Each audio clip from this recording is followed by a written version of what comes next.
কিয়ামতের দিন ধন সন্তান সন্ততি আর সম্পদ কোনো কাজে লাগবে না। সেদিন শুধু আমল, আমল যদি ভালো হয় কাজে লাগবে, আমল খারাপ হবে সব শেষ হয়ে যাবে। আল্লাহ রাব্বুল আলামিন নবীজিকে ডেকে বলেছেন, নবী আপনি বলেন, কুল মা কুনতু বিদআম মিনার রাসূল, আপনি বলুন আমি কোন নতুন রাসূল নই, আমার আগে অনেক নবী রাসূল পৃথিবীতে এসেছেন, তারা বিদায় হয়ে গেছেন। আমি জানি না কিয়ামতের দিন আল্লাহ রাব্বুল আলামিন আমার সাথে কি ব্যবহার করবেন, আর আমি এও জানি না যে কিয়ামতের দিন আল্লাহ পাক তোমাদের সাথে কি ব্যবহার করবেন। এই আয়াত নাযিল হওয়ার পর আল্লাহর হাবিব তার মেয়েকে ডাকলেন, জামাইকে ডাকলেন, নাতিদেরকে ডাকলেন, আহলে বাইতদেরকে ডাকলেন, আর বললেন, ও আমার মেয়ে কলিজার টুকরা ফাতেমা গো শোনো, কেবলমাত্র আয়াত নাজিল হয়ে গেল, আল্লাহ পাক আমাকে শোনায়ছেন কিয়ামতের দিন আমি জানি না আমার সঙ্গে কি ব্যবহার করা হবে, আর এও জানি না যে তোমাদের সাথে কি ব্যবহার করা হবে। ও আমার কলিজার টুকরা মেয়ে ফাতেমা, কিয়ামতের দিন মুহাম্মদ সাল্লাল্লাহু আলাইহি সাল্লামের মেয়ে এই হিসাবে তোমার নাজাতের ফয়সালা হবে না। হযরত ইব্রাহিম আলাইহিস সালাম যেমন বলেছিলেন, রব্বি আরিনি কাইফা তুহিল মাউতা, আয় আল্লাহ তুমি মরাকে জিন্দা করবা কেমনে? আল্লাহ পাক বলেন, আওয়ালাম তুমিন, তুমি বিশ্বাস করো না? ইব্রাহিম আলাইহিস সালাম বললেন, বালা অবশ্যই বিশ্বাস করি, ওয়ালাকিন লায়াতমাইন্না কলবি, যদি চোখে দেখতাম তাহলে আমার অন্তরাত্মা খুব ঠান্ডা হতো। আল্লাহ রাব্বুল আলামিন চোখে দেখায় দিলেন জিন্দা কেমনে মুর্দা হবে, মুর্দা কেমনে জিন্দা হবে, আল্লাহ দেখায় দিলেন, পাহাড় উড়ায় দিবেন আল্লাহ রাব্বুল আলামিন। একথা কলিজার মধ্যে তার উপর ঈমান বিশ্বাস, কিন্তু আল্লাহ চোখে দেখায়ছেন, ঈমান আরো মজবুত হয়েছে, যা ছিল আরো মজবুত হয়েছে। সুবহানাল্লাহ, আল্লাহর ভয়তে কলিজা কেঁপেছে। আমি পাহাড়ের উপরে কেঁদেছি, দাঁড় চার হয়ে কেঁদেছি। বন্ধুগণ, আল্লাহ সুবহানাহু ওয়া তাআলা এই জন্য বলেছেন, কুল সিরু ফিল আরদ, আমার জমিন ঘোরো, ভালো করে দেখো, কাইফা কানা আকিবাতুল মুকাজ্জিবিন, মহা সত্যকে যারা অস্বীকার করেছে তাদের পরিণতি আমি কি করে দিয়েছি, এগুলি চোখে ভালো করে তাকায় দেখো। আমার বন্ধুগণ, সুতরাং এই পৃথিবীর অবসান হবে, এই পৃথিবী ধ্বংস হবে, এই পৃথিবী চূড়ান্তভাবে শেষ হয়ে যাবে। যে ব্যক্তি বিদ্রোহ করেছে এবং দুনিয়ার জীবনকে অগ্রাধিকার দিয়েছে তার জায়গা হচ্ছে জাহান্নাম। জোরে বলেন নাউজুবিল্লাহ। যে ব্যক্তি আল্লাহর সঙ্গে বিদ্রোহ করেছে আর পরকালের জন্য পাথর জোগাড় করে নাই, দুনিয়াকে অগ্রাধিকার দিল, পরকালকে ভুলে গেল, তার জায়গা হলো জাহান্নাম। وَأَمَّا مَنْ خَافَ مَقَامَ رَبِّهِ وَنَهَى النَّفْسَ عَنِ الْهَوَى فَإِنَّ الْجَنَّةَ هِيَ الْمَأْوَى। আর যে ব্যক্তি আপন প্রভুর সামনে উপস্থিত হওয়াকে ভয় করেছে এবং আপন প্রবৃত্তিকে লালসা মুক্ত করেছে, লালসার হাত থেকে রক্ষা করেছে, আল্লাহ রাব্বুল আলামিন কিয়ামতের দিন তার জন্য রেখে দিয়েছেন জান্নাত। তার জন্য কোন জায়গা? জান্নাত। আমাদেরকে পরকাল ভিত্তিক জীবন যাপন যদি করি তাহলে কবরের জবাবগুলি খুব আসান হবে, আর যদি পরকাল ভিত্তিক জীবন যাপন না হয় কবরটা মুসিবত হয়ে যাবে। হযরত ওসমান রাদিয়াল্লাহু তাআলা আনহু কবরের কাছে গিয়ে খুব কাঁদতেন। সাহাবায়ে কেরাম প্রশ্ন করেছেন, হুজুর, রাসূল করিম সাল্লাল্লাহু আলাইহি সাল্লাম যখন জান্নাত ও জাহান্নামের ওয়াজ করেন তখনও তো এত বেশি আপনি কাঁদেন না, যত বেশি কাঁদেন কবরের কাছে এসে, কারণ কি? হযরত ওসমান রাদিয়াল্লাহু তাআলা আনহু বলতেন, আমার সাথীরা, আমি আমার হাবিবের কাছে, আল্লাহ রাব্বুল আলামিনের রাসূলের কাছে আমি শুনেছি এই কবরটাই হলো প্রথম স্টেশন, এই কবরটাই হলো প্রথম ইমিগ্রেশন কাউন্টার। এই জায়গায় যদি কেউ ধরা পড়ে যায়, কারো যদি চার্জশিট হয়ে যায়, সব জায়গায় ধরা পড়ে যাবে, হাসরে মিজানে সিরাতে কোনো জায়গায় নাজাত পাবে না। আর এই কবরটা যদি কেউ মুক্তি পেয়ে যায়, মিজান সিরাত হাসর সব জায়গা থেকে আল্লাহ তারে ভালোভাবে পার করে দিবেন। এটা হলো আসল জায়গা, মারাত্মক জায়গা, খুব মারাত্মক জায়গা। আমি এটাকে ইমিগ্রেশন কাউন্টার বলেছি আমার ভাষায়। ইমিগ্রেশন কাউন্টার যারা বিদেশ ভ্রমণ করেছেন তারা জানেন। লন্ডন যাবেন, আমেরিকা যাবেন, সৌদি আরব যাবেন, যে কোনো বিদেশে যাবেন, গেলেই পাসপোর্ট তারা দেখবে। পাসপোর্টে আপনার ন্যাশনালিটি কোনটা সেটাই তারা জানতে চাইবে। আপনি কোন দল করেন এটা তারা জানতে চাইবে না। আপনি কোন ভাষায় কথা বলেন তাও তাদের জানার দরকার নেই। প্রথমেই তারা আপনার ন্যাশনালিটি দেখবে, আপনার আইডেন্টিটি কি তারা জানতে চাইবে। তারপরে যদি স্যাটিসফ্যাক্টরি হয় আপনাকে ভিসা দিয়ে ভেতরে ঢুকবার ব্যবস্থা করে দেবে। আর যদি তারা স্যাটিসফাইড না হয় তাহলে আপনাকে মেহমানখানায় ঢুকানো হবে গ্রেফতার করে। কবর হচ্ছে এ ধরনের একটি ইমিগ্রেশন কাউন্টার। কবরের ভিতরে মানুষ যখনই রাখা হবে সঙ্গে সঙ্গে দুজন ফেরেশতা আসবে। কবরের কাছে যারা এসেছিল দাফন হয়ে যাওয়ার পর এই লোকগুলি 40 কদম যেতে যতক্ষণ লাগে এর মধ্যেই দুজন ফেরেশতা এসে যাবে। এসে জিজ্ঞেস করবে, মান রব্বুকা, তুমি কোন দল করতে, ওইটা তাদের জানার দরকার নেই। চাকরি কিসে করতেন ওটা জানার দরকার নেই। ব্যবসা করতেন না চাকরি করতেন প্রয়োজন নেই। প্রথমেই জিজ্ঞাসা করা হবে ন্যাশনালিটি, প্রথমেই জিজ্ঞাসা করা হবে তার ন্যাশনালিটি সম্পর্কে, তার আইডেন্টিটিটা কি, এবং সেটাকে সত্যায়িত করার জন্য, বোঝার জন্য 3টি প্রশ্ন। প্রথম প্রশ্ন, মান রব্বুকা ওয়া মা দীনুকা ওয়া মান নাবিয়্যুকা, তোমার রব কে, তোমার দ্বীন কি, তোমার নবী কে। যদি এই ব্যক্তি বেঈমান হয়, মুনাফিক হয়, সে বলবে হায় হাতা লা আদরি, হায় হাতা লা আদরি, জানি না আমার রবকে, আমি জানি না। তোমার দিন কি, দিন কারে কয় বুঝি না। এরপরে আল্লাহর নবী জনাবে মুহাম্মদ রাসূলুল্লাহ সাল্লাল্লাহু আলাইহি ওয়াসাল্লামকে দেখানো হবে, বলা হবে মা কুনতা তাকুলু ফি হাদার রাজুল, এই ব্যক্তি সম্পর্কে তোমার ধারণা কি নিকে, বলবে আমি চিনি না। নাউযুবিল্লাহ। বাস, এরপরে তার যা হবার তাই শুরু হয়ে যাবে। আর যদি বান্দাটা মুমিন হয়, প্রশ্ন করা হবে মান রব্বুকা, জবাব দেবে রব্বি আল্লাহ, আমার রব আল্লাহ রাব্বুল আলামিন। ওয়া মা দীনুকা, দীনুনা ইসলাম, আমার দিন হচ্ছে ইসলাম। এরপরে আল্লাহর নবীকে দেখানো হবে। কয়েক রকমের বর্ণনা আছে। কোন বর্ণনায় আছে হুজুরের আকারে দেখানো হবে, অথবা রাসূলকে সরাসরি দেখানো হবে। বলা হবে মা কুনতা তাকুলু ফি হাদার রাজুল, এই লোকটি সম্পর্কে ধারণা কি।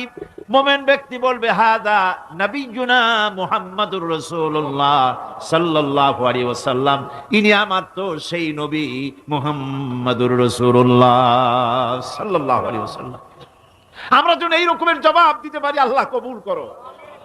সকলে জোরে কোন আমিন। জবাব হয়ে যাওয়ার পর গায়ব থেকে আওয়াজ আসবে, ফাফরিশু বিল জান্নাতি ওয়ালবিসু বিল জান্নাহ, ও আমার ফেরেশতারা, আমার এই বান্দাকে জান্নাতের পোশাক পরায়া দাও আর কবরটাকে জান্নাতের বিছানা বিছায়া দাও।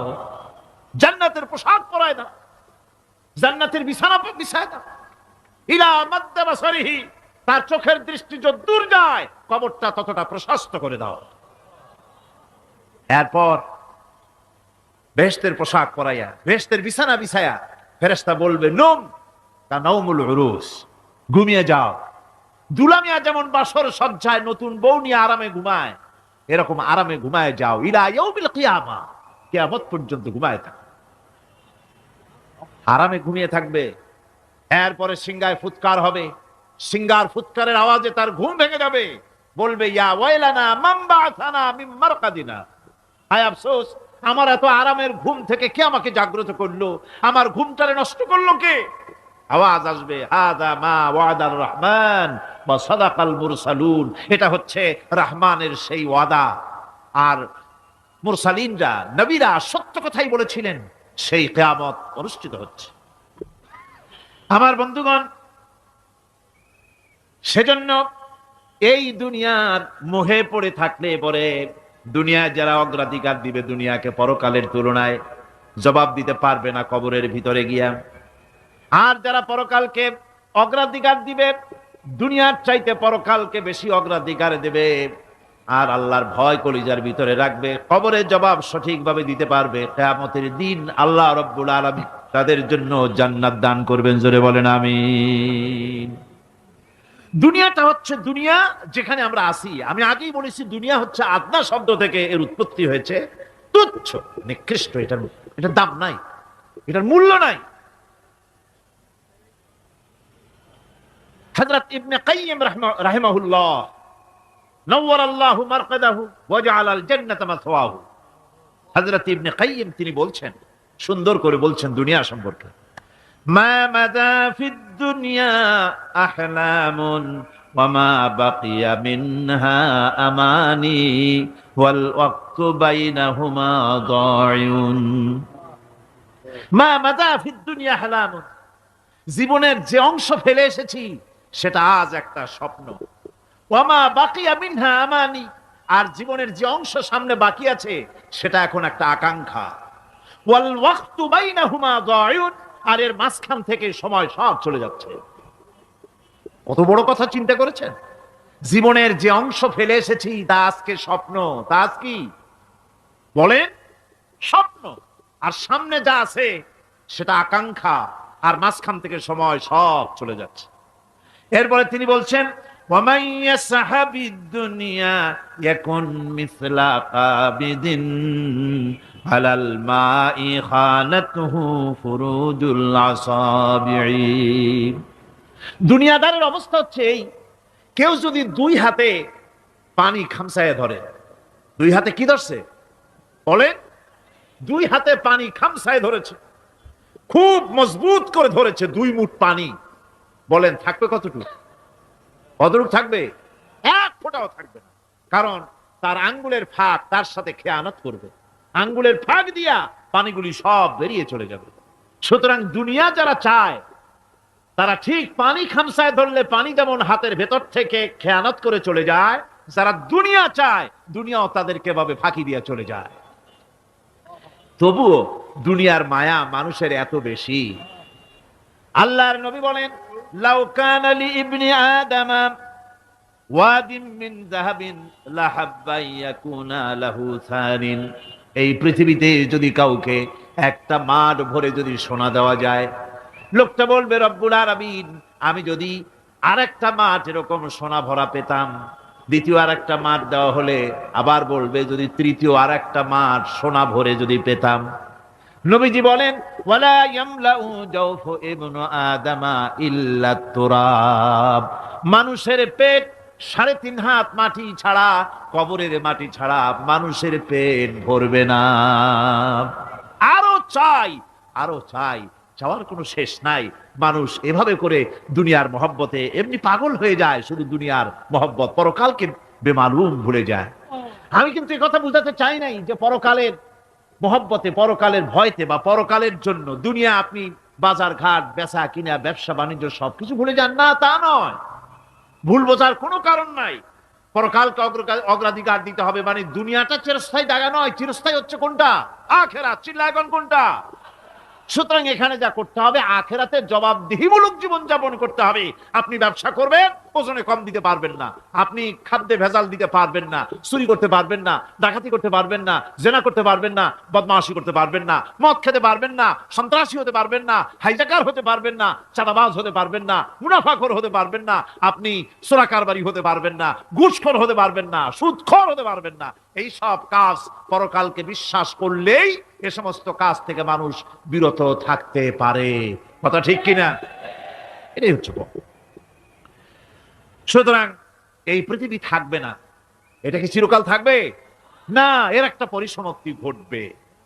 যেমন করে সারা বছর লেখাপড়া করার পর কলেজে, বিশ্ববিদ্যালয়, মাদ্রাসায়, হাই স্কুলে, সব জায়গায় সারা বছর লেখাপড়া করার পর যেমন পরীক্ষা দেওয়ার একটা দিন আসে, সারা বছর ব্যবসা করার পর হিসাব নিকাশ করার যেমন একটা সময় আসে, সারা মাস চাকরি করার পর বেতন পাওয়ার যেমন একটা দিন আসে, সারা জীবন চাকরি করার পর পেনশন পাওয়ার যেমন একটা সময় আসে, অনুরূপ ভাবে এই দুনিয়া যেদিন শেষ হয়ে যাবে, আল্লাহ নির্ধারিত সময় শেষ হয়ে যাওয়ার পর একটা সময় আসবে যখন আল্লাহ রব্বুল আলামিন সব শেষ করে দিবেন। লন্ড ভন্ড হয়ে যাবে, কিছুই থাকবে না। কোরআনে কারিমে আল্লাহ সব বলেছেন, কোরআনে সব আল্লাহ বলে দিয়েছেন। আল্লাহ পাক বলেন এই পৃথিবীর সব কেমন ভাবে ধ্বংস হবে তার চিত্র আল্লাহ পাক কোরআনে কারিমে তুলে ধরেছেন। ইদাস সামাউ ফাতারাত ওয়া ইদাল কাওয়াকিবু তাসারাত ওয়া ইদাল বিহারু ফুজ্জিরাত ওয়া ইদাল কুবুরু বু'সিরাত। যখন আকাশসমূহ দীর্ণ বিদীর্ণ হয়ে যাবে, তারকাগুলি বিক্ষিপ্ত হয়ে ছিটকে পড়বে, আর সমুদ্রগুলি উচ্ছ্বসিত হয়ে পড়বে, কবরগুলি সব তার ভেতরে যা আছে উদ্গীরণ করে দেবে, তারকাগুলি স্থিমিত হয়ে যাবে। এরপরে সমস্ত আকাশগুলি সিজিল্লিল কুতুব, কিতাবের পৃষ্ঠার মতো একটার পরে একটা ঠাস ঠাস করে পড়তে থাকবে, চূর্ণ বিচূর্ণ হয়ে ভেঙে চুরে একাকার হয়ে যাবে। পাহাড়গুলিকে উড়িয়ে দেওয়া হবে, চন্দ্র এবং সূর্য একাকার হয়ে যাবে। আল্লাহ রাব্বুল আলামিন বলেন ফাইদা বারিকাল বাসার ওয়া খাসাফাল কমার ওয়া জুমিআশ শামসু ওয়াল কমার। চক্ষু যখন বিস্ফারিত হয়ে যাবে, চাঁদ যখন তার আলো হারিয়ে ফেলবে, সূর্য যখন তার আলো হারিয়ে ফেলবে, চাঁদ আর সূর্য সব একাকার হয়ে যাবে। সেই সময়ের অবস্থাটা কি চিন্তা করো। মানুষ হয়রান হয়ে দৌড়াদৌড়ি করবে। ওয়াহুমিলাতিল আরদু ওয়াল জিবালু ফাদুক্কাতা দাক্কাতান ওয়াহিদা। জমিন এবং পাহাড়গুলির মধ্যে আল্লাহ রাব্বুল আলামিন সংঘর্ষ বাঁধিয়ে দিবেন। পাহাড়গুলি ভেঙে চুরে টুকরা টুকরা হয়ে যাবে। পাহাড়গুলি উঁচু করে জমিনের উপরে আছাড় মেরে আল্লাহ রাব্বুল আলামিন ভেঙে চুরে চুরমার করে দিবেন। সুবহানাল্লাহ। ওয়া তাকুনুল জিবালু কালইহনিল মানফুস। পাহাড়গুলো পেঁজা ধোনা তুলার মতো করে উড়িয়ে দেওয়া হবে, পাহাড় উড়ে যাবে। সুবহানাল্লাহ পড়ো। পাহাড় পাথরের তৈরি করা পাহাড়, এই পাহাড়গুলি তুলার মতো হয়ে উড়বে কিভাবে? আমি এই দৃশ্য নিজের চোখে কিছুটা হলেও দেখছি। আজ থেকে 10 দিন আগে আমি ইতালি সফর করে এসেছি। ইতালির রাজধানী রোম। রোম প্রাচীন সভ্যতার লালন ভূমি। কোরআনে কারিমে সূরায়ে রোম রয়েছে। এই রোম সেই রোম। এখানের বাদশার কাছে রাসূল করিম সাল্লাল্লাহু আলাইহি সাল্লাম হেরাক্লিয়াসের কাছে চিঠি পাঠিয়েছিলেন। সেই রোম। 12 থেকে 15,000-এর মতো বাংলাদেশি মুসলমান সেখানে আছে। জুমার দিন, যেদিন আমি গেলাম তার পরের দিনই জুমা ছিল। জুমার নামাজ পড়লাম ভ্যাটিকানের কাছেই বিশাল মসজিদ, ইউরোপের ভিতরে সবচাইতে বড় মসজিদ এটা। রোম ইসলামের দুশমনদের রাজধানী। সেইখানে যখন আজান হচ্ছে আশহাদু আন্না মুহাম্মাদার রাসূলুল্লাহ, আমার অনুভূতির কথা আপনাদেরকে বোঝাতে পারবো না, কি অনুভূতির সৃষ্টি হয়েছে আমার ভেতরে। ভ্যাটিকানের পোপ এক পাশে, কিছু দূরেই ভ্যাটিকান। ওটা হচ্ছে গোটা পৃথিবীর সমস্ত খ্রিস্টানদের কাবা, ভ্যাটিকান। তার পাশেই বিশাল মসজিদ, সেখানে নামাজ পড়লাম। চিন্তার ভেতরে আসলো আল্লাহ রাব্বুল আলামিন তার হাবিবের নাম, তার তাওহীদ, তার রিসালাতকে কিভাবে বিশ্বময় ছড়িয়ে দিলেন। আবু জাহেল চাইছিল মুহাম্মদ সাল্লাল্লাহু আলাইহি ওয়াসাল্লামকে স্তব্ধ করে দেবে মক্কার জীবনেই। কত বদনাম, সাহের, কাহেন, কাযযাব, শায়ের, নাউযুবিল্লাহি মিন যালিক, কত গালাগালি করলো। আর আল্লাহ শুনালেন, হাবিব চিন্তার কোনো কারণ নাই, ওয়া রাফা'না লাকা যিকরাক, আমি আপনার প্রশংসা বিশ্বময় ছড়িয়ে দেব। সুবহানাল্লাহ ওয়া বিহামদিহি। রোম প্রোগ্রাম শেষ করে আমাকে তারা নিয়ে গেল, যেটা আমি বলছি সফর কাহিনী শোনাবার সময়টা না, যেহেতু এর সঙ্গে প্রাসঙ্গিক সেজন্য বলছি। পাহাড় কেমনে তুলার মতো হয়ে উড়বে তার নজির দেখেছি। রোম শহর থেকে 300 মাইল দূরে, 300 কিলোমিটার দূরে নেপোলি, নেপোলিয়ান বোনাপার্ট তার বাড়ি, এবং ওটা তার নামে একটা প্রভিন্স। ভূমধ্য সাগরের পারে ভিসুবিয়াস, পৃথিবীর সবচাইতে বড় আগ্নেয়গিরি। সেটা দেখাতে নিয়ে যাওয়া হলো আমাকে। যে পাহাড়টা পৃথিবীর মাটি থেকে তার চূড়া হচ্ছে 3 মাইল উঁচু, এর 2 মাইল গাড়িতে করে ঘুরে ঘুরে যাওয়া যায়, এরপর আর গাড়িতে যাওয়া যায় না, বাকিটুকুন যেতে হবে হেঁটে হেঁটে। পাহাড়ের উপরে অক্সিজেন কম, বেশ কষ্ট হচ্ছিল উঠতে। জীবনে প্রথম পাহাড়ে চড়েছি, জাবালে নূর, রাসূল করিম সাল্লাল্লাহু আলাইহি সাল্লামের উপরে যেখানে ওহী হয়েছিল সর্বপ্রথম। পাহাড় চড়ার একটা অভিজ্ঞতা ওখান থেকে আমার কিছুটা হয়েছিল। খুব কষ্ট হলো বাকি 1 মাইল উঠতে। যখন ভিসুবিয়াসের একদম শীর্ষে চলে গেছি, সেখানে গিয়ে আমার সাথে 15-20 জন লোক ছিল। আমি নিজে আল্লাহু আকবার বলে আমার গলা থেকে আওয়াজ বেরিয়ে গেল। আমি দেখতে পেলাম ভিসুবিয়াসের শীর্ষে বিশাল গর্ত। আমার মনে হয় গর্তটা এই মাঠের 1/4 হবে। এই মাঠের 1/4 হবে গর্তটা। সেই গর্তটার গভীরতা হচ্ছে 1.5 কিলোমিটার। এইখান থেকে পাথরগুলি উত্থিত হয়েছে, আগ্নেয়গিরি পাথর আগুনে গলে লাভা হয়ে এগুলি পাহাড় বেয়ে উপচে পড়েছে, চতুর্দিকে 12 মাইল ছড়িয়ে গিয়েছে। আমার মনে পড়লো ওয়াকুদুহান নাস ওয়াল হিজারা, জাহান্নামের আগুনের ইন্ধন হবে মানুষ আর পাথর। আমি সেখানে সেজদায় পড়ে গিয়া কানলাম আর বললাম, আল্লাহ জাহান্নামের আগুন হারাম করে দিও আমাদের জন্য।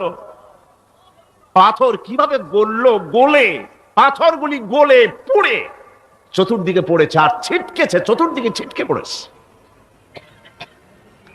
সেই পাথরগুলি ছিটকে ছিটকে যেগুলি পুড়ে পড়েছে সেগুলিকে দূরে সাদা রঙের বলে মনে হয়, কোনোটা সাদা কোনোটা কালো, মনে হয় যেন তুলার মতো হয়ে পড়ে আছে চতুর্দিকে। 1944 সনে তৃতীয়বারের মতো ভিসুবিয়াস অগ্নিগিরি যে অগ্নি উৎপাত করে, তাতে আশেপাশের 12 মাইল এলাকা এফেক্টেড হয়ে যায়। পাথরগুলি গলে এভাবে বিধ্বস্ত করে দিয়েছে। এখান থেকে এখানে জোহরের নামাজ, আসরের নামাজ আমরা পড়লাম, আল্লাহর কাছে খুব দোয়া করলাম। এখনো ধোঁয়া উঠতেছে, এখনো পাহাড়ের ফাটল দিয়ে ধোঁয়া উঠছে। একজন হাত দিয়ে আমাকে বলল যে খুব গরম লাগে ধোঁয়াগুলি। ওখানকার লোকেরা বলল যে ভেতরে এখনো আগুন আছে, তবে সুপ্ত, যে কোনো মুহূর্তে আবার তা জাগ্রত হতে পারে। আমরা সেখান থেকে নেমে এলাম। একটু কিছু দূর গিয়েই সেখানে হলো পম্পেই শহর। এই পম্পেই শহরটা হচ্ছে ঈসা আলাইহিস সালামের জন্মের 2000 বছর আগে এই শহর তৈরি হয়।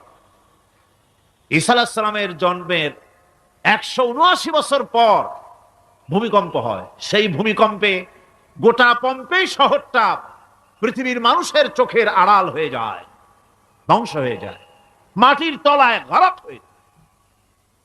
আজ থেকে 200 বছর আগে মাটি খনন করতে গিয়ে এই শহর আবিষ্কৃত হয়। পুরা শহরটা খুঁড়ে তারা বের করেছে। 180 হেক্টর জমিনের উপরে এই বিশাল শহর। ঘুরে ঘুরে দেখলাম, গাড়ি চলে না সেখানে, পায়ে হেঁটে দেখতে হলো। প্রশস্ত রাস্তা। আজ থেকে 4000 বছর আগের মানুষেরা রাস্তা বানাতে জানতো পাথর দিয়ে, এবং রাস্তার দুধারে তাদের ছিল ফুটপাত, পানির ব্যবস্থা, নগরায়নের সব রকমের সুযোগ সুবিধা। তারপরে সেখানে বিচারালয়, এরপরে দোকানপাট, বাজার ঘাট, সবকিছুর ব্যবস্থা রয়েছে। বিশাল বিশাল পাথরগুলি দিয়ে পিলার তৈরি করা। ভাবলাম এই পিলারগুলি, এই পাথরগুলি তারা কিভাবে ক্রেন ছাড়া এত উপরে উঠালো কি করে, আমার মাথায় আসলো না। পাথর কেটে কেটে সুন্দর সুন্দর অঙ্কন শিল্প তারা করেছে। এরপরে ঘুরতে ঘুরতে বাদশার রাজার বাড়িতে গিয়ে ঢুকলাম। সেখানে গিয়ে দেখলাম উলঙ্গ এত মূর্তি পাথরের তৈরি করা। পাথর কেটে কেটে দেওয়ালে যৌন মিলনের এমন কোন অশ্লীল ছবি নাই যা তারা সেখানে তৈরি করে নাই। উলঙ্গ মূর্তি আর উলঙ্গ যৌন মিলনের অসংখ্য ছবি দিয়ে এই এলাকা ভরা। তখন আমি বুঝলাম আল্লাহর গজব হওয়ার কারণটা কি, এই শহরটা মাটির নিচে গরক হয়ে যাওয়ার কারণটা কি। আল্লাহ পাক জেনা ব্যভিচার যে দেশে বেশি হয় আল্লাহ পাক বরদাস্ত করেন না। দুশ্চরিত্র যে দেশের মানুষ দুশ্চরিত্র হয়ে যায়, জেনা ব্যভিচার বেশি হতে থাকে, আল্লাহ হরক করে দেন, গজব দেন। এই গজব এক এক সময় এক এক রকমের হয়ে আসে। কখনো মাটির নিচে দাবায় দেন, কখনো মহামারী, কোন দেশে কলেরা, কোন দেশে জলোচ্ছ্বাস, কোথাও ভূমিকম্প, আর সর্বশেষ এই জেনা ব্যভিচারের জন্য আল্লাহ পাকের চূড়ান্ত, এই যৌনতার অশ্লীলতার জন্য চূড়ান্ত গজব বর্তমান বিশ্বের জন্য এইডস। আল্লাহ পাক এই গজব দিয়েছেন। বন্ধুগণ, আমি সেই জায়গা, আমি সেখানে যা দেখলাম যে আল্লাহ পাক পাহাড়গুলিকে কিভাবে উড়াবেন, এটা অস্বীকার করার কোনো উপায় নাই, বিশ্বাস তো করতামই। তবে হযরত ইব্রাহিম আলাইহিস সালাম যেমন বলেছিলেন, রব্বি আরিনি কাইফা তুহিল মাউতা, আয় আল্লাহ তুমি মরাকে জিন্দা করবা কেমনে? আল্লাহ পাক বলেন, আওয়ালাম তুমিন, তুমি বিশ্বাস করো না? ইব্রাহিম আলাইহিস সালাম বললেন, বালা, অবশ্যই বিশ্বাস করি, ওয়ালাকিন লিয়াতমাইন্না কলবি, যদি চোখে দেখতাম তাহলে আমার অন্তরাত্মা খুব ঠান্ডা হতো। আল্লাহ রাব্বুল আলামিন চোখে দেখায় দিলেন জিন্দা কেমনে মুর্দা হবে, মুর্দা কেমনে জিন্দা হবে, আল্লাহ দেখায় দিলেন। পাহাড় উড়ায় দিবেন আল্লাহ রাব্বুল আলামিন। একথা কলিজার মধ্যে এটার উপর ঈমান বিশ্বাস, কিন্তু আল্লাহ চোখে দেখাইছেন, ঈমান আরো মজবুত হয়েছে, যা ছিল আরো মজবুত হয়েছে। সুবহানাল্লাহ। আল্লাহর ভয়তে কলিজা কেঁপেছে। আমি পাহাড়ের উপরে কেঁদেছি, যার যার হয়ে কেঁদেছি।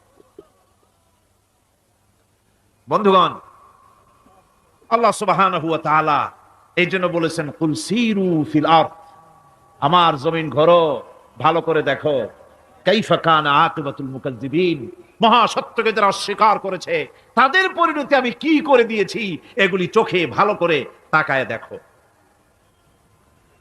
আমার বন্ধুগণ, সুতরাং এই পৃথিবীর অবসান হবে, এই পৃথিবী ধ্বংস হবে, এই পৃথিবী চূড়ান্ত ভাবে শেষ হয়ে যাবে। ও হ্যাঁ, আরেকটি কথা বলতে হয়, সেটা হচ্ছে যে এই রোম থেকে আর একটু দূরে 900 মাইল দূরে হচ্ছে সিসিলি। 900 মাইল দূরে, সেখানে এই সিসিলি মুসলমানেরা শাসন করেছিল 350 বছর। সেই সিসিলিতে রয়েছে 360টা মসজিদ মুসলমানদের করা। সমস্ত মসজিদগুলি আজ তালা বন্ধ, একটা মসজিদও খোলা নাই। সেখানকার মুসলমানেরা ওয়াজ শুনতে এসেছিল রোমে। আমি তাদের জন্য পরামর্শ দিয়েছি যে গভর্নমেন্টের কাছে তোমরা দাবি জানাও যে অন্তত একটা মসজিদের দরজা আমাদের জন্য খুলে দাও। রোমের অবস্থানরত প্রবাসী বাংলাদেশি মুসলমানেরা আমাকে বলেছে, তাদের অনেকের বাড়ি চট্টগ্রামেও আছে, আমাকে বলেছে তাদের চোখে পানি আসছে বলার সময় যে চিরময় তাফসীর মাহফিল যখন আসে কলজাটা কাঁদতে থাকে যাওয়ার জন্য। তো যাওয়া তো সম্ভব না এত দূর থেকে, আমাদের সালাম বলে দিবেন যত লোক আসবে, আর আমাদের জন্য দোয়া করতে বলবেন যেন এই রোমের ভিতরে আমরা ইসলামের আদর্শের ভিত্তিতে আমরা যেন চলতে পারি। আপনারা দোয়া করুন তাদের জন্য। ভাইরা আমার, এই পৃথিবী একদিন পরিসমাপ্তি ঘটবে এবং আল্লাহর দরবারে আমাদেরকে উঠতে হবে এবং সেখানে আমাদের বিচার হবে। সেখানে আমাদের কি হবে? বিচার হবে। আল্লাহ পাক বিচারটাকে নির্ভুল করার জন্য, সঠিক করার জন্য প্রত্যেকের গলায় আমলনামা ঝুলায় রাখছেন। এখানে রেকর্ডের ব্যবস্থা করা হয়েছে। আল্লাহ পাক বলছেন, ওয়া কুল্লা ইনসানিন আলজামনাহু তাইরাহু ফি উনুকি ওয়া নুখরিজু লাহু ইয়াওমাল কিয়ামাতি কিতাবান ইয়ালকাহু মানশুরা। আল্লাহ পাক বলেন, প্রত্যেকের ভালো মন্দ কর্মফল, কর্মলিপি আমি তার গলায় ঝুলায় রেখেছি। কিয়ামতের দিন সে নিজের কাছে স্পষ্ট সব দেখতে পারবে, কোনো জিনিস বাদ পড়বে না। তার গলায় তার আমলনামা ঝুলানো আছে, সব রেকর্ড হতেছে। আমরা যা করছি সবগুলি রেকর্ড হয়ে যাচ্ছে। বর্তমান বিজ্ঞানীরা আবিষ্কার করেছে যে মানুষের শরীরের ভিতরে ডিএনএ আছে, রক্তের ভিতরে ডিএনএ, এটা একটা কোড। মানুষের রক্তের ভিতরে ডিএনএ আছে। যেমন তার ব্রেনের ভিতরে কতগুলি কোষ আছে, এক একটা কোষ এক এক ধরনের কাজ করে, অনুরূপ ভাবে তার শরীরের ভিতরে রক্তের ভিতরে ডিএনএ আছে। এই ডিএনএটা কি? এই ডিএনএটা হচ্ছে, এই ডিএনএ একটা কম্পিউটারের মতো কাজ করতেছে। লোকটা কি করবে, কোথায় যাবে, সে ভালো হবে মন্দ হবে কি হবে, সব তার ডিএনএ এর মধ্যে রেকর্ডকৃত আছে। এটা বোঝার জন্য একটা সুন্দর দৃষ্টান্ত দেওয়া যায়। যেমন এই কাগজটাকে আপনারা মনে করুন একটা গাড়ির ব্লু প্রিন্ট, একটা গাড়ির ব্লু প্রিন্ট। এখানে লেখা আছে গাড়ি কিভাবে তৈরি হবে। এই কাগজটা নিয়ে ঘরের মধ্যে রেখে দিলেন। এখন এই কাগজটা থেকেই অটোমেটিক গাড়ির উইন্ডো তৈরি হলো, শিল তৈরি হলো, গাড়ির বডি তৈরি হলো, চেসিস তৈরি হলো, টায়ার তৈরি হলো, ইঞ্জিন তৈরি হলো, ব্যাটারি তৈরি হলো, পেট্রোল নিল, আর কোন রকমের ড্রাইভার ছাড়াই গাড়ি চলতে আরম্ভ করলো। এই কথাটা যদি মনের মাথার মধ্যে আনতে পারেন যে এটা কিভাবে হইতে পারে, এতে লেখা অনুযায়ী যেভাবে হওয়া যদি সম্ভব হয়, অনুরূপ ভাবে মানুষের রক্তের ভিতরে ডিএনএ এরা আবিষ্কার করেছে। এর ভিতরে মানুষের ভালো মন্দ, কোথায় যাবে, কি করবে, সবকিছু এর মধ্যে রয়েছে। কোরআনে কারিমে আল্লাহ রাব্বুল আলামিন, আমি গত বছরও বলছিলাম যে বিজ্ঞানের আবিষ্কার যত বাড়বে, কোরআন বোঝা মানুষের জন্য তত সহজ হবে। কোন সুবহানাল্লাহ। কোরআন বোঝা মানুষের জন্য তত সহজ হবে। সুতরাং মানুষের গলার সাথে আল্লাহ পাক বলছেন যে একটা আমলনামা আমি ঝুলাই দিয়েছি তার গলার সাথে, সে যা করতেছে ওখানে সব লিপিবদ্ধ হচ্ছে, কম্পিউটারাইজড, কম্পিউটারের মতো এগুলি সব গ্রহণ করতেছে। এগুলি কিয়ামতের দিন তার সামনে হাজির করা হবে। কিয়ামতে যখন আমলনামা তার সামনে দিয়ে বলা হবে, ইকরা কিতাবাকা কাফা বিনাফসিকাল ইয়াওমা আলাইকা হাসিবা, তাকে বলা হবে নিজের কর্মলিপি নিজেই পড়ো, আজ তুমি তোমার নিজের হিসাব নিতে যথেষ্ট। বন্ধুগণ, এই মাহফিলে যত লোক আমরা বসে আছি, আমরা আমাদের হিসাব নিতে যথেষ্ট না আরেকজন লাগবে? কোন আমরা যথেষ্ট কিনা? কথা বোঝেন নাই।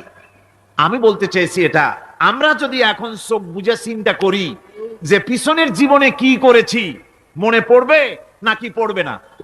বলেন, সবাই পড়বে কি পড়বে না?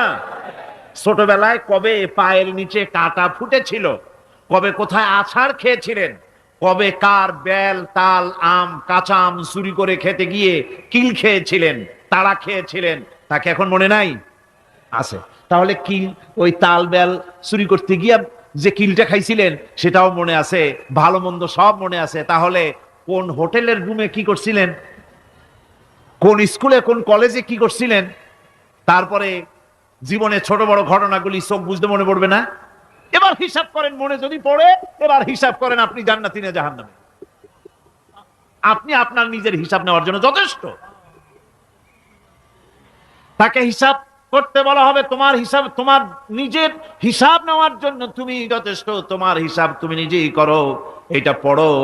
আর সেই কিয়ামতের দিন কোনো সাহায্যকারী মিলবে না।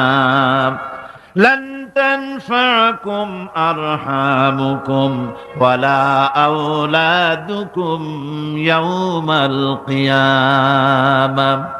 লান তানফাকুম, কিয়ামতের দিন কোনো ফায়দা হবে না, অবশ্যই কোনো ফায়দা হবে না, কোনো উপকারে আসবে না। কিয়ামতের দিন তোমার সন্তান, তোমার স্ত্রী, তোমার মাল, তোমার সম্পদ কোনো উপকারে আসবে না। কিয়ামতের ময়দানে সেদিন সব তোমার সাথে বিচ্ছু করবে, সব পালায় যাবে। সেখানে উৎকোষেরও কোনো কারবার নাই যে ঘুষ টুস দিয়া, ফেরেশতাদের কোনো রকম বুঝবাজ দিয়া, আলাদা কোনো চোরাগলি পথ দিয়া একেবারে ফুট করে ভেসতে চলে যাবেন, এমন কোনো সুযোগ নাই। অনেকে বলে, হুজুর এমন কিছু দোয়া শিখায় দেন যাতে ওই সব জেহাদ, বোমা এগুলি খুব ভয় পাই, ও সব রাস্তা টাস্তা না, খুব সহজে কিছু দোয়া দুরূদ করিয়া আস্তে করে জান্নাতে চলে যাওয়া যায়, এরকম একটা দোয়া, এরকম একটা পথ বলে দেন।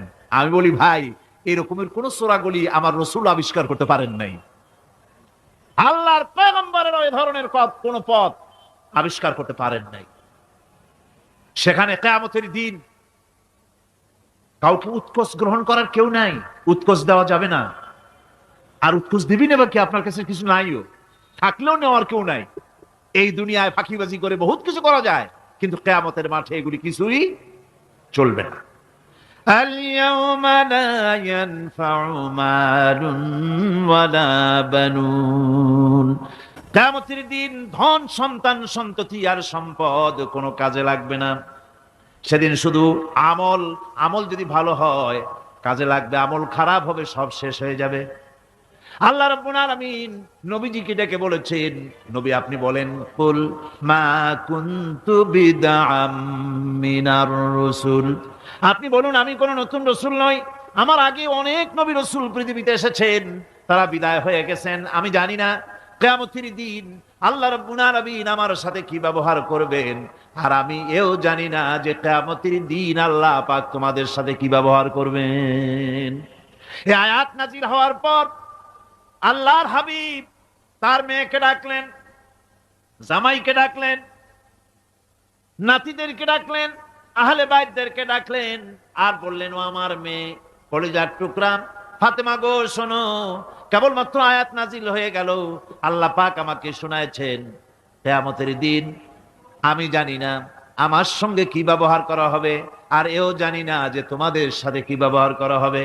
ও আমার কলিজার টুকরা মেয়ে ফাতেমা, কিয়ামতের দিন মুহাম্মদ সাল্লাল্লাহু আলাইহি সাল্লামের মেয়ে এই হিসাবে তোমার নাজাতের ফয়সালা হবে না। ও আমার কলিজার টুকরা নাতি হাসান আর হোসেন, কিয়ামতের দিন মুহাম্মদ সাল্লাল্লাহু আলাইহি সাল্লামের নাতি হিসাবে ফয়সালা হবে না। ও আমার জামাই হযরতে আলী, কিয়ামতের দিন আমার জামাই হিসাবে নাজাতের ফয়সালা হবে না। আমল যদি ভালো হয় ফয়সালা ভালো হবে, জান্নাতে চলে যাবে। আমল যদি খারাপ হয় কার নাতি কার জামাই দেখা হবে না। সুবহানাল্লাহ। কঠিন কিয়ামতের মাঠ। এই পরকালের বিশ্বাস যদি কলজার মধ্যে ঢোকে মানুষ ভালো হয়ে যাবে। কোন সুবহানাল্লাহ। আপনাদের দৃষ্টিতে পারবে। কথার জবাব যে দিলেন না। পুলিশে কি মানুষের চরিত্র ভালো বানাইতে পারবে? পুলিশের চরিত্র ভালো বানাবে কেডা? সেটাই তো কথা। মানুষের চরিত্র যাতে ভালো থাকে, মানুষের যেন খারাপ কাম না করে, সেজন্য পুলিশ। পুলিশ যাতে খারাপ কাম না করে সেজন্য আরো একটা ডিপার্টমেন্ট আছে না? তারা যাতে খারাপ কাজ না করে সেজন্য আর একটা আছে। এন্টি করাপশনের আবার এন্টি করাপশন আছে, তার উপর আবার এন্টি করাপশন আছে। এন্টিটার অভাব নাই। সুতরাং পুলিশ দিয়া, বিডিআর দিয়া, আর্মি দিয়া মানুষের, দেশের, জাতির চরিত্র ভালো বানানো যায় না। রাসূলুল্লাহ এ দিয়ে বানান না, এটা ইসলামের নিয়ম নয়। পুলিশ দিয়া, আর্মি দিয়া দেশের মানুষের চরিত্র ভালো বানানো যায় না। চরিত্র ভালো বানানো যায় কেবলমাত্র পরকালের ভয় দিয়া। কি কিসের ভয় দিয়া? ওই যে মক্কার জীবনে ওই সমস্ত মানুষগুলি যারা চুরি করত, ডাকাতি করত, জিনা করত, বদমাশি করত, যারা শয়তানি করত, যারা মানুষকে খুন করত, এই মানুষগুলি এত ভালো হয়ে গেল, যারা চুরি ছেড়ে দিল, ডাকাতি ছেড়ে দিল, জিনা ব্যভিচার ছেড়ে দিল, এত ভালো হয়ে গেল, পৃথিবীর মধ্যে সেরা মানুষ তারা হয়ে গেলেন। জোরে বলেন সুবহানাল্লাহ। নবীর সাহাবীরা পৃথিবীর শ্রেষ্ঠ সন্তান, নবীর সাহাবীরা পৃথিবীর সেরা মানুষ, তাদের চাইতে সেরা মানুষ নবীদের পরে আর কেউ হতে পারে না। জোরে কোন সুবহানাল্লাহ। নবীর পরে পৃথিবীতে শ্রেষ্ঠ মানুষ কারা? সাহাবায়ে কেরাম রিদওয়ানুল্লাহ তাআলা আলাইহিম আজমাইন। ওনারা তো কুফরের মধ্যে ছিলেন, শিরকের মধ্যে ছিলেন, চুরি, ডাকাতি, জিনা, ব্যভিচার এমন কোনো পাপ নাই যা করা হয়নি। তারপরে যখন আল্লাহর নবীর কাছ থেকে তাওহীদ, রিসালাত ও আখিরাতের দাওয়াত পেলেন, কি সোনার মানুষ এক একজন হয়ে গেলেন। সুবহানাল্লাহ। যারা ছিলেন নারীর সতীত্বের জম, তারা হয়ে গেলেন নারীর সতীত্বের পাহারাদার। যারা মানুষের মাল চুরি করত, ডাকাতি করত, তারা রাতভর মানুষের মালের পাহারা দিল, মানুষের রক্তের পাহারা দিল। সুবহানাল্লাহ বিহামদি। রক্ত সম্পদের পাহারা দিল। রাসূল বললেন, খায়রুল কুরুনে কারনি, সর্বশ্রেষ্ঠ যুগ তো আমার যুগ। বন্ধুগণ, এরপরে একটা জীবন আসবে ওই কিয়ামতের ময়দানে। এই পরকালের বিশ্বাসটা গুরুত্বপূর্ণ ব্যাপার। আমাদের সবকিছুর হিসাব দেওয়া লাগবে। আল্লাহ পাক বলেন, ইন্নাস সামআ ওয়াল বাসারা ওয়াল ফুআদা কুল্লু উলাইকা আনহু মাসউলা। নিঃসন্দেহে মানুষের শ্রবণ শক্তি, দর্শন শক্তি এবং তার অন্তঃকরণের কল্পনা সম্পর্কে আল্লাহ রাব্বুল আলামিনের কাছে জিজ্ঞাসিত হতে হবে। কান দিয়া কি করেছিলা, চোখ দিয়া কি করেছিলা, মুখ দিয়া কি করেছিলে, হাত দিয়ে কি করেছিলে, সবকিছুর জবাব আল্লাহ রাব্বুল আলামিনের কাছে দিতে হবে।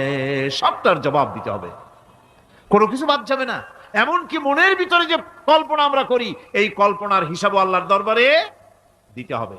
কোরআনে কারীম বলছেন, ওয়া ইন তুবদু মা ফি আনফুসিকুম আও তুখফুহু ইউহাসিবকুম বিহিল্লাহ। মনের ভিতরে তুমি যেটা কল্পনা করো সেটা প্রকাশ করো, অথবা তুমি গোপন রাখো, যাই তুমি করো না কেন, আল্লাহ রাব্বুল আলামিন এর হিসাবও তোমার কাছে নেবেন। ফায়াগফিরু লিমান ইয়াশাউ ওয়া ইউআযযিবু মান ইয়াশাউ ওয়াল্লাহু আলা কুল্লি শাইইন কাদির। মহান আল্লাহ পাক বলেন, করার পর তোমার মনের ভিতরে কি কল্পনা করেছিলে ওইটার হিসাব আমি নেব। হিসাব নেওয়ার পর যারে খুশি ক্ষমা করে দেব, যাকে খুশি শাস্তি প্রদান করব। সবকিছুর উপরে আল্লাহ রব্বুল আলামিন শক্তিমান, সব তিনি করতে পারেন, সমস্ত কুদরত রয়েছে তার। সুতরাং মানুষদেরকে, আল্লাহর বান্দাদেরকে বিশ্বাস করতে হবে যে আমার কোনো কথা বাদ যাবে না, কথাগুলি রেকর্ড হচ্ছে, কথা রেকর্ড হচ্ছে। আমি যে ওয়াজ করতেছি এই কথাগুলি রেকর্ড হচ্ছে নাকি হচ্ছে না? অনেক টেপ রেকর্ডার রেকর্ড হচ্ছে, অডিও ভিডিও হচ্ছে। আজ থেকে 50 বছর পর যদি এই রেকর্ড বাজানো হয়, আমাকে যদি বলা হয় যে আপনি অমুক জায়গায় অমুক কথা বলেছেন, আমি যদি বলি না আমি কথা বলি নাই, তারপরে যদি রেকর্ড বাজানো হয়, তাহলে আমি কথা যে বলি নাই যদি বলি, তাহলে এটা ধরা পড়বে না? সেখানে ধরা পড়বে না? তাহলে এই মানুষের কথা প্লাস্টিকের ফিতায় রেকর্ড করে 50 বছর, 100 বছর, 200 বছর, 500 বছর যদি প্লাস্টিকের ফিতায় এটাকে চলচ্চিত্র করে অথবা টেপ রেকর্ডারে করে যদি ধরে রাখা যায়, এই বুদ্ধিটা কে দিলেন কন্ত দেখি? সবাই কন্যা এই বুদ্ধিটা দিলেন কে? যে আল্লাহ রাব্বুল আলামিন মানুষের মাথায় বুদ্ধি দিলেন, যার দ্বারা সে মানুষের কথাবার্তা অ্যাক্টিভিটি সব ধরে রাখতে পারে। সে আল্লাহ রাব্বুল আলামিন বুঝি আপনার আমার কথা এবং আপনার আমার অ্যাক্টিভিটিসকে তিনি বুঝি ধরে রাখতে পারবেন না কিয়ামত পর্যন্ত? পারবেন কিনা? সেজন্য রাব্বুল আলামিন বলেন, মা ইয়ালফিযু মিন কাওলিন ইল্লা লাদাইহি রাকিবুন আতীদ। সমস্ত কথা রেকর্ড হচ্ছে। সুবহানাল্লাহ কোন জোরে! সমস্ত কথা রেকর্ড হচ্ছে, একটা কথাও বাদ যাবে না। মুখ আছে বলেই কথা বলবেন তা না, হিসাব করে কথা বলতে হবে। গীবত গাওয়া যাবে না, মিথ্যা কথা বলা যাবে না, মিথ্যা ওয়াদা করা যাবে না। মিথ্যা ওয়াদার তো মৌসুম এসে গেছে। কি কোন বোঝেন কথা? হ্যাঁ, মিথ্যা ওয়াদার মৌসুম এসে গেছে। এখন মৌসুমে বাহার মিথ্যা বলার। কত সুন্দর সুন্দর ওয়াদা, সোনা দিয়া রাস্তা বানায় দেব। অভুক্ত মানুষদের বলা হয় না খেয়ে মরবেন না, কিন্তু কি খেয়ে মরবে তাও কয় না। আমরা যদি যাইতে পারি তাহলে মটকির মতো রসগোল্লা বানায় দেব, গরুর গাড়ির চাকার মতো জিলাপি বানায় দেব, খাইতে গিয়ে হা করে শীত হয়ে থাকবে। কত রঙিন রঙিন কথা। মিথ্যা ওয়াদার সময় এসেছে। ভাইরা আমার, পরকাল যদি বিশ্বাস করে সেই ব্যক্তি কিছুতেই মুখ আছে বলেই যা খুশি বলবে না, পরনিন্দা করবে না, পরচর্চা করবে না, হাত আছে বলেই যা তা লিখবে না। ঘটনা হইল একটা, লিখলো আর একটা। কলম একটা আছে বলেই যা খুশি তা লেখা যায় না, মুখ আছে বলেই যা খুশি তা বলা যায় না, চোখ আছে বলেই যা খুশি তা দেখা যায় না। গরু খাওয়া জায়েজ করা হয়েছে বলে গরুর লেজ থেকে মাথা পর্যন্ত পাইকারি দরে সব খাওয়া যায় না। গরু খাওয়া হারাম না হালাল? হালাল। পাইকারি দরে লেজ থেকে মাথা পর্যন্ত সব খাওয়া হালাল না। ওর মধ্যে আল্লাহ কিছু হারাম রেখে দিছে, সেগুলোকে বাইসে খাইতে হবে। আল্লাহ দেখতে চান পাইকারি দরে জমের খাওয়া খাও না আমার হারামগুলি বাদ দিয়ে খাও, নিষেধ করাগুলি বাদ দিয়ে খাও। মুখ আছে বলেই যা খুশি তা বলা যাবে না, কান আছে বলেই যা খুশি তা শোনা যাবে না, চোখ আছে বলেই যা খুশি তা দেখা যাবে না, হাত পা আছে বলেই যা খুশি তা করা যাবে না। সবটার পেছনে আল্লাহ রাব্বুল আলামিনকে ভয় করা লাগবে। মহান আল্লাহ রাব্বুল আলামিন বলে, বান্দারে তোমার সমস্ত কার্যাবলী এমনকি তোমার চাহনিটা পর্যন্ত কার দিকে কি নিয়তে তাকায়ছো কেউ জানে না, আমি আল্লাহ রাব্বুল আলামিন জানি। وَيَعْلَمُ خَائِنَةَ الْأَعْيُنِ وَمَا تُخْفِي الصُّدُورُ। তোমার অন্তঃকরণ কি জিনিস গোপন করে আর তোমার চক্ষু কি লুকোচুরি খেলে আমি টের পাই। সুবহানাল্লাহ বিহামদি। চশমার ফাঁক দিয়া কি দেখো কারে দেখো, কি নজরে দেখো, সানগ্লাস পরিয়া কেউ ঠিক পায় না, আমি ঠিক পাই। সুবহানাল্লাহ, জোরে কান সুবহানাল্লাহ। সুতরাং চোখের নজরের হিসাব হবে, হাতের কাজের হিসাব হবে, পায়ের চলার হিসাব হবে, আপনার বলার হিসাব হবে, মুখে যা বলেছেন, যা করেছেন, হাত পাও দিয়ে যা করেছেন, সবকিছুর হিসাব হবে কিয়ামতের দিন। আল্লাহর দরবারে সবকিছু উপস্থিত হবে, কোনো জিনিস বাদ পড়বে না। ফামান ইয়ামাল মিসকালা যাররাতিন খায়রান ইয়ারা ওয়া মান ইয়ামাল মিসকালা যাররাতিন শাররান ইয়ারা। ছোট্ট একটা ভালো কাজ যদি করো, তাও হাজির করা হবে সামান্যতম ভালো কামও তোমার বাদ পড়বে না।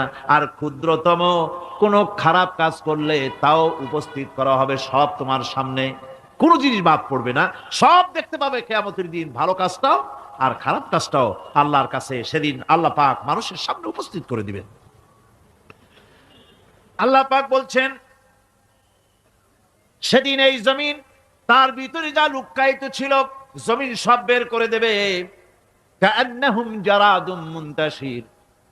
টিড্ডি, ফড়িংগুলি, পোকাগুলি মাটি থেকে যেমন বেরোয়, এ মাটির ভিতরে যা আছে কিয়ামতের দিন সব মাটি বের করে দেবে। ইযা যুলজিলাতিল আরদু জিলজালাহা ওয়া আখরাজাতিল আরদু আসকালাহা ওয়া ক্বালাল ইনসানু মা লাহা। এ জমিনকে ঝাঁকি মারা হবে প্রবল এক ঝাঁকুনি, প্রবল এক ঝাঁকুনিতে এ পৃথিবীর মধ্যে যা কিছু আছে সব বেরিয়ে যাবে। সুবহানাল্লাহ কইতে ইচ্ছা করে না মিয়ারা? এক ঝাঁকুনিতে পৃথিবী সব বের করে দেবে। মানুষ হয়রান হয়ে বলবে, কি হয়েছে, এ মাটির হলোটা কি?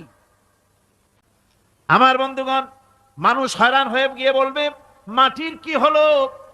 আল্লাহ রাব্বুল আলামিন বলেন, ইয়াউমাইদিন তুহাদ্দিসু আখবারাহা বিআন্না রাব্বাকা আওহা লাহা।